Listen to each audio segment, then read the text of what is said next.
Hi everyone, so today I want to show you this card, which I'm calling a pop-up cube tent card. So that's the side view of it.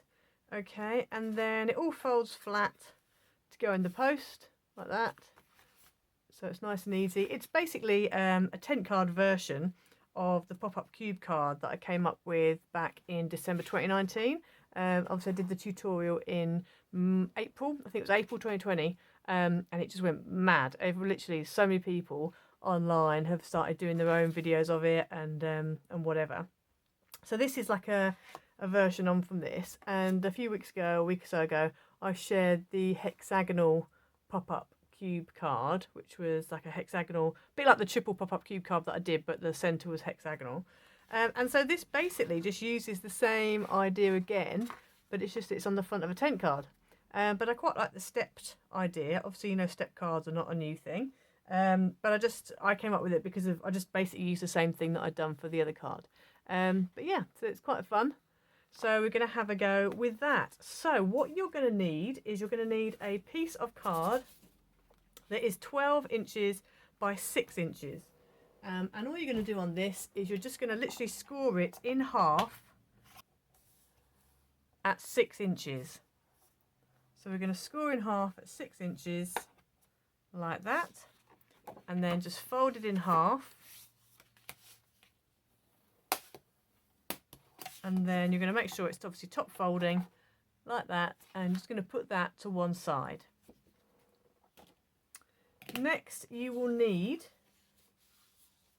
some, I'm going to call them struts, but these are the bits that make the cubes, okay? So just like with the hexagonal pop-up cube card, you've got 2x9 and 2x7. So for this particular card, you need one strip that's 2x9 and 3 strips that are 2x7. And on all of these, you're just going to score at 1/2 inch and 2.5 inches on both ends. So on this card here, on this strip here, I'm doing it 1/2 inch and at 2.5 inch. So that's that. And then the same with the other 2x7s. So 1/2 and 2.5.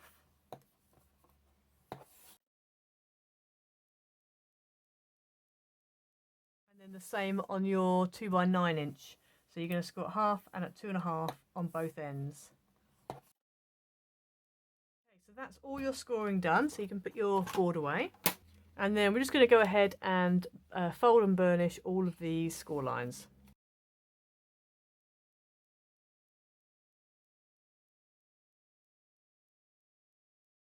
Okay, so once you've folded and burnished all of your sections, you're going to need to go ahead now and we're going to stick it down onto the card base. So if you bring your card base in, what you're going to want to do, now when we did the hexagonal tower card, obviously we already had score lines. So what I would do, and you don't have to do this, but I just think that you might find it works out more even. So what I did on mine was I just literally, I brought my ruler in, and you can either draw lines at 2 inches and 4 inches from top to bottom, so you know where your folds are going to be, or you can actually score them. I'm going to very, very lightly score mine just because I just want to see where it is. And the reason why I do this, obviously when you're sticking your struts on, it's not so much of a problem because you start at the edge and work your way across. But I find when you're sticking your panels on, it's just nice to have lines so you know where to register them, like where to stick them. So I am actually going to bring my, after saying about putting your scoreboard away, I'm actually going to bring my scoreboard back into place again. And I'm just literally going to turn it round like this, put it down, and I'm just very lightly going to score at 2 and at 4. Okay, now when I say light, oops, Daisy, lightly, I do mean lightly. Now, obviously I was doing it so lightly that I went off there, but you just want to score lightly at 2 and at 4. And obviously you are going to see those score lines on the other side, but they're really faint. They're not that much of an issue. If you have a problem with that, you could always do it in pencil and rub them out. That would be another option, but I prefer to do this just a score line because that's not that, you know, of a problem to me, much of a problem. So now what you want to do is take your middle strut, which is the long one, which is the 2x9, and you're going to put red tape on the ends, just like we did with the hexagonal pop-up cube card. Okay, so then what you're going to do is take your tape backing off.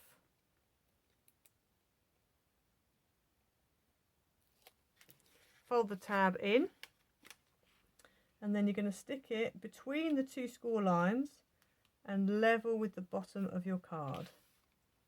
And this is why I find those score lines really helpful, because it just means I can line my card up with the score line, so I know that that's definitely straight. And then all we're going to do is peel off the other piece of backing, fold the 1/2 and the 2-inch section over, and then stick this down flat on the front. Now hopefully this should be in line with the top of your card, which mine is, so that's good.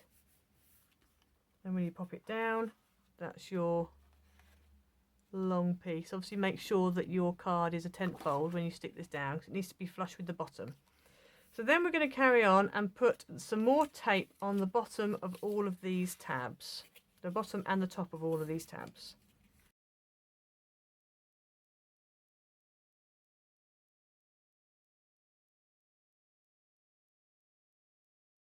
Okay, so once you've put tab on the top and bottom of all of your other struts, peel the backing off one of them.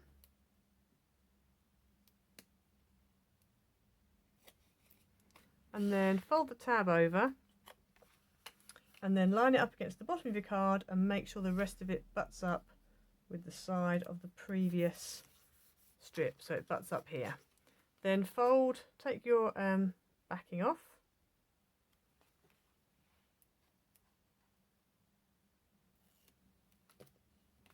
fold your 1/2 and your 2-inch section over, and then stick it down like that, and then do the same on this side with this strut.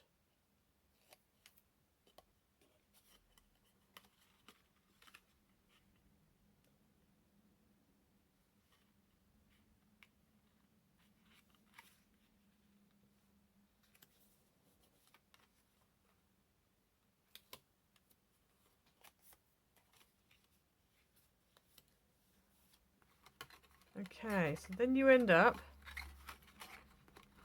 with that. Now, as you will see, these three are all independent, which you can leave it like that. We're going to stick this on in a minute.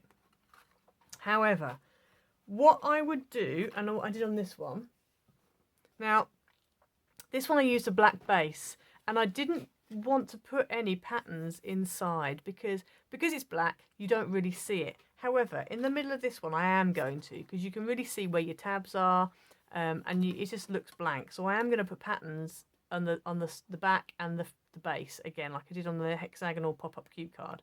However, with this one, I didn't, okay? But what I did do was I did put a strip on the bottom here, just to keep them all in place. So this whole unit ends up being one rather than 3 separate pieces.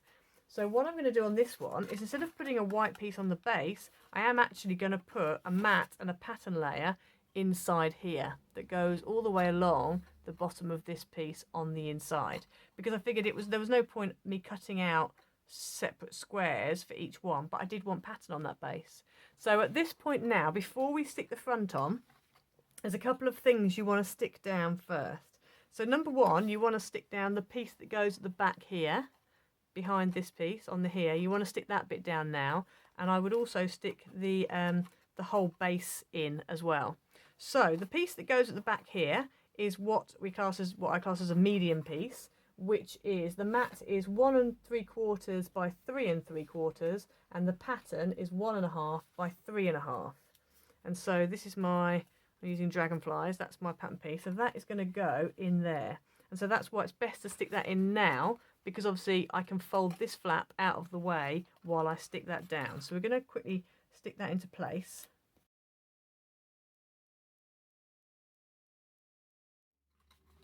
Right, so I've stuck that one in place, and I'm also going to stick in the backs here as well, and then I'm going to stick that main base in that goes all the way through there.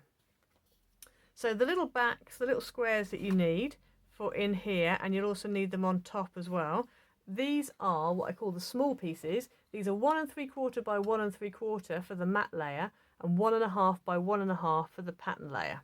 So I'm going to go ahead and stick them one there and one on the other side there.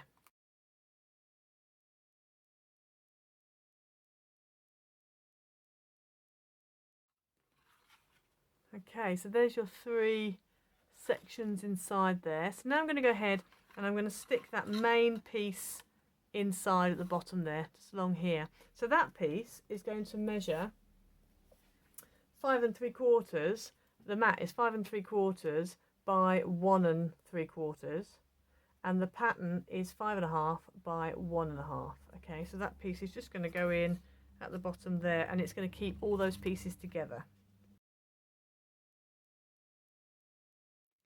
Okay, so there we go. We've got the bit in the base there that goes all the way through, and it goes and it connects that whole section, so that makes it one piece. If you want to, you could also put another piece on the bottom there, but I'm not going to do that. So that's that. And then what we're going to do is we're going to go ahead and stick this piece on the front like that, which brings that piece in. So again, take off your backing on your tape, fold the tab over, squish the whole thing straight, and so this score line here is what you want to line it up to. So I'm going to line that crease up with this crease here and make sure it's nice and straight.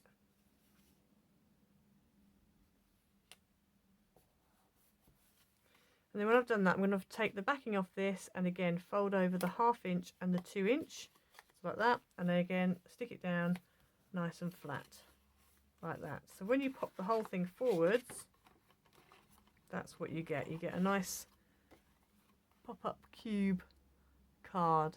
So now what we need to do is decorate it all. So I've still obviously got this inside and this inside to do, so I need another 2 squares the same size as before. So the mat's 1 3/4 by 1 3/4, the pattern is 1 1/2 by 1 1/2. So I'm going to go ahead and stick one at the back and one on the base.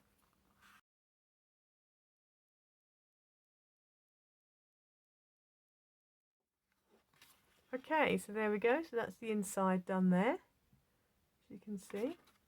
So now I just need to go ahead and stick all the patterns and the layers on the outside. Now, as I did with this card, I've chosen to do one pattern on the outside and one pattern on the middle. So, so that's what we're going to do with this one. Same again. So I've chosen for this floral pattern is going to go on the outside here. I've just made it nice and easy for myself. And then I've got this watering can pattern which will go on the outsides there. So I'm going to go ahead and stick them down. I'm just going to let you know exactly how many in total of the squares, the little squares and the big squares that I've used. So I've used in total the matte layers. I had 13 of these small, so the 1 3/4 by 1 3/4. I had 3 of these medium pieces which go in here. Okay, so I've obviously got 1 and I've got 2, and then I had 1 there, 3. And then the large, I've only obviously got the 1, which is at the base there. Okay, so I'm going to go ahead now and stick all of these down. And then obviously it's up to you, once you've done your mats, it's up to you how you want to pattern it. You might decide you want all the front to be the same pattern, or you want all the front facing ones to be the same and the top to be different, however you want to do it. So I'm not going to give you exact numbers of what, you know, how many you need of what size for what kind of pattern. Just, you know, obviously work out what you want to do and then cut it out accordingly. Okay, so I'm going to go ahead now and stick all these other bits onto my card.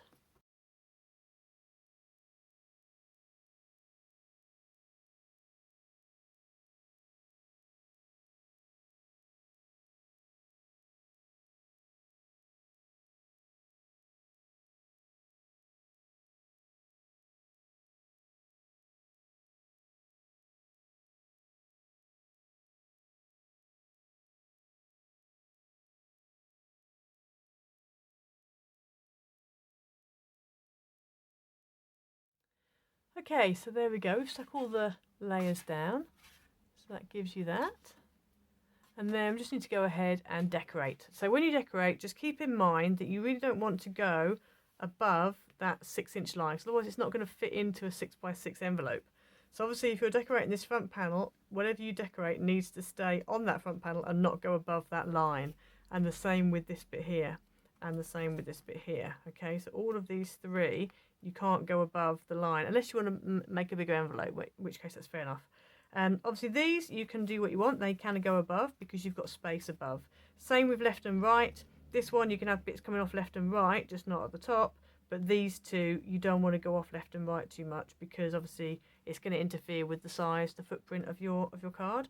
So yeah, so the footprint of this card once it's folded flat is 6 by 6. Okay, so obviously you need to make an envelope that fits it accordingly. So I'm going to go ahead now and I'm going to cut the bits out. Another little thing I just want to point out as well is that this card does stand up, well the other one did.